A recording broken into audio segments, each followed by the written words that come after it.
அன்புள்ள சகோதர சகோதரிகளே, உங்களுக்கு ஒரு நற்செய்தி. நாம் வரவிருக்கும் 2025 ஆண்டு ஜனவரி 1 365 நாட்களுக்கும் 365 தலைப்புகளின் கீழ் வேத வசனங்களை வாசித்து பகிர இருக்கிறோம். நீங்கள் இதை அனுதினமும் கேட்டு தியானித்து ஆசீர்வாதத்தை பெற்றுக்கொள்ளுமாறு கேட்டுக்கொள்கிறோம். அது மட்டுமல்ல, இதை சப்ஸ்கிரைப் செய்து உங்கள் நண்பர்களிடமும் பகிர்ந்து கொள்ளுமாறு அன்புடன் கேட்டுக்கொள்கிறோம். நன்றி.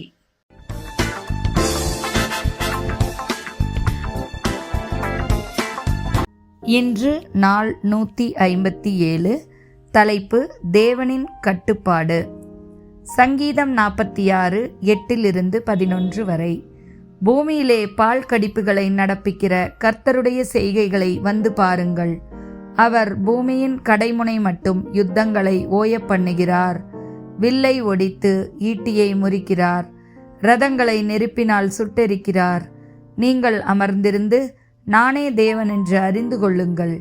ஜாதிகளுக்குள்ளே உயர்ந்திருப்பேன், பூமியிலே உயர்ந்திருப்பேன்.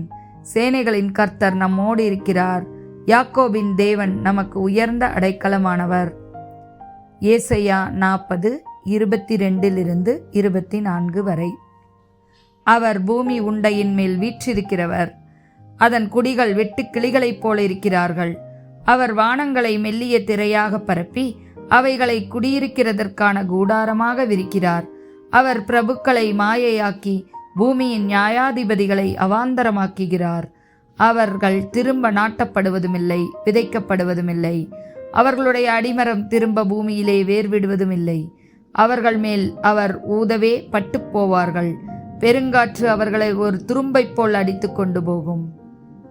ஏசாயா 55:11. அப்படியே என் வாயிலிருந்து புறப்படும் வசனமும் இருக்கும். அது வெறுமையாய் என்னிடத்திற்கு திரும்பாமல், அது நான் விரும்புகிறதை செய்து நான் அதை அனுப்பின காரியமாகும்படி வாய்க்கும். தானியேல் 6:26-27. என் ராஜ்யத்தின் ஆளுகைக்குள் எங்குமுள்ளவர்கள் யாவரும் தானியேலின் தேவனுக்கு முன்பாக நடுங்கி பயப்பட வேண்டும் என்று என்னாலே தீர்மானம் பண்ணப்படுகிறது. அவர் ஜீவனுள்ள தேவன். அவர் என்றென்றைக்கும் நிலைத்திருக்கிறவர். அவருடைய ராஜ்யம் அழியாதது. அவருடைய கர்த்தத்துவம் முடிவு பரியந்தம் நிற்கும்.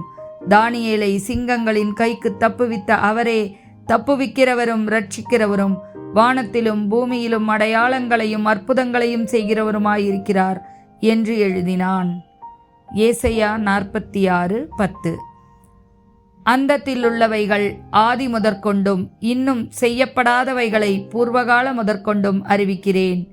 என் ஆலோசனை நிலை நிற்கும். எனக்கு சித்தமானவைகளையெல்லாம் செய்வேன் என்று சொல்லி. சங்கீதம் 115:3. நம்முடைய தேவன் பரலோகத்தில் இருக்கிறார். தமக்கு சித்தமானவை யாவையும் செய்கிறார். சங்கீதம் 135:6.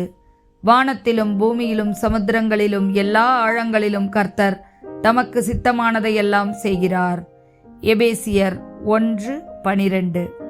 தமது சித்தத்தின் ஆலோசனைக்கு தக்கதாக எல்லாவற்றையும் நடப்பிக்கிற அவருடைய தீர்மானத்தின்படியே நாங்கள் முன்குறிக்கப்பட்டு கிறிஸ்துவுக்குள் அவருடைய சுதந்திரமாகும்படி தெரிந்து கொள்ளப்பட்டோம்.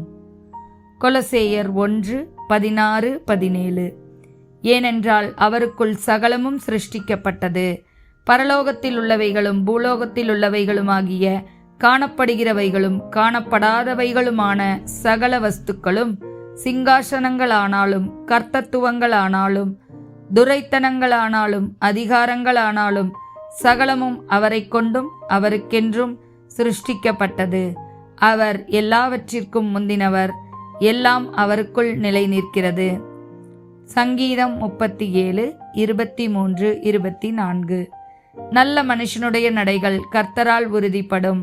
அவனுடைய வழியின் மேல் அவர் பிரியமாய் இருக்கிறார். அவன் விழுந்தாலும் தள்ளுண்டு போவதில்லை. கர்த்தர் தமது கையினால் அவனை தாங்குகிறார். நீதிமொழிகள் 16:9. மனுஷனுடைய இருதயம் அவனுடைய வழியை யோசிக்கும்.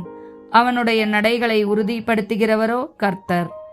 மத்தேயு 8:26-27.